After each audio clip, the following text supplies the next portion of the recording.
स्वागत है आपको YouTube चैनल में। आज हम देखने जा रहे हैं कि किस तरह से महिला की जो गुप्तांग होती है, जिसको भाग भी कहा जाता है, भेजीना, वो उसकी भाग्य बताती है। या आपकी पत्नी, आपकी गर्लफ्रेंड की भेजीना कैसी है, आप वो देख के जान सकते हैं कि वो कैसा भाग लेके इस दुनिया में आई है। इसका फॉर्च्यून, उसका लक कितना साथ देने वाला है उसको, और उसके फॉर्च्यून से, उसके लक की वजह से आपको क्या क्या फ़ायदा मिलने वाले हैं, आइए एक एक जान लेते हैं। समुद्र शास्त्र के जो ऋषि है, उन्होंने जो लिखा है उस किताब को रेफरेंस करके बात मैं बता रहा हूँ। ये मेरी धारणा है, मेरी विचार नहीं है, ये किताबों में लिखा हुआ है।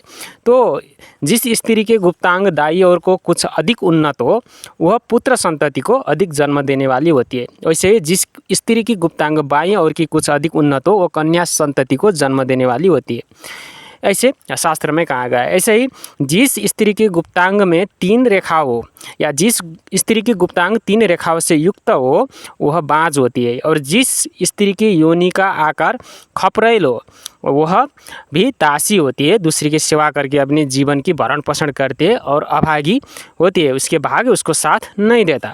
ऐसे जिस स्त्री की योनि की आकार बाँस अथवा बेत के पत्ते जैसे, आपने देखा होगा बाँस के पत्ते, बेत के पत्ते कैसे तीखे तीखे होते हैं, वैसे तीखे होते हैं। जिस प्रकार बाँस का पत्ता होता है, बेत का पत्ता होता है, वैसे स्त्री की योनि की आकार हो तो उससे अशुभ माना जाता है।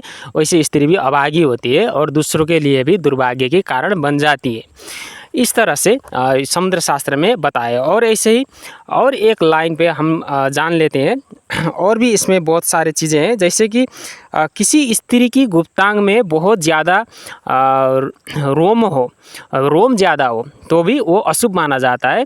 ऐसे ही जिस स्त्री की गुप्तांग में चूहे के रोमों की भांति रोम युक्त हो और पुष्ट हो, उन्नत हो, लिपटे हुए कमल की पत्र अथवा पीपल के पत्ते के आकार का समान हो, जिसका मार्ग छुपा हुआ हो, तथा जो कछुए की पीठ अथवा हाथी के कंधे की भांति उन्नत हो, उसे शुभ समझना चाहिए।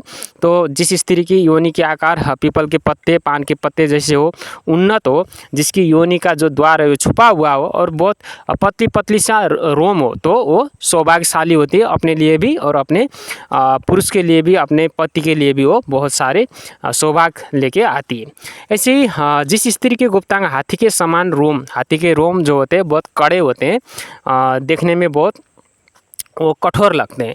तो जिस स्त्री की गुप्तांग की रोम जो है हाथी के समान हो और हिरण के खुर अर्थात चूहे के उदर जैसा अधिक रोम युक्त हो, और जिस स्त्री की योनि की मुख विस्तृत हो तथा जिसकी भग्नाशा बड़ी हो और वह बाहर से स्पष्ट दिखाई देती हो, तो उसे भी बहुत अशुभ माना जाता है। मतलब नसें बाहर से दिखाई देती हो योनि का, योनि जो है कपड़े पहनते हुए बाहर से ही दिखाई देती हो, बाहर ही आ जाता है योनि, तो भी वो बहुत अशुभ होती है। इसे स्त्री भी पुरुष के लिए इतना सौभाग्यशाली नहीं मानी जाती है। ऐसे ही बहुत बड़ी और बहुत कुटिल, टेढ़ी तथा नीचे की ओर मुंह होने वाली योनि, और योनि की आकार बहुत कुटिल हो, बड़ी हो, और उसकी द्वार जो हो नीचे की ओर हो, और इस प्रकार के योनि किसी स्त्री का है तो वो स्त्री भी निकृष्ट कोटि की कही जाती है।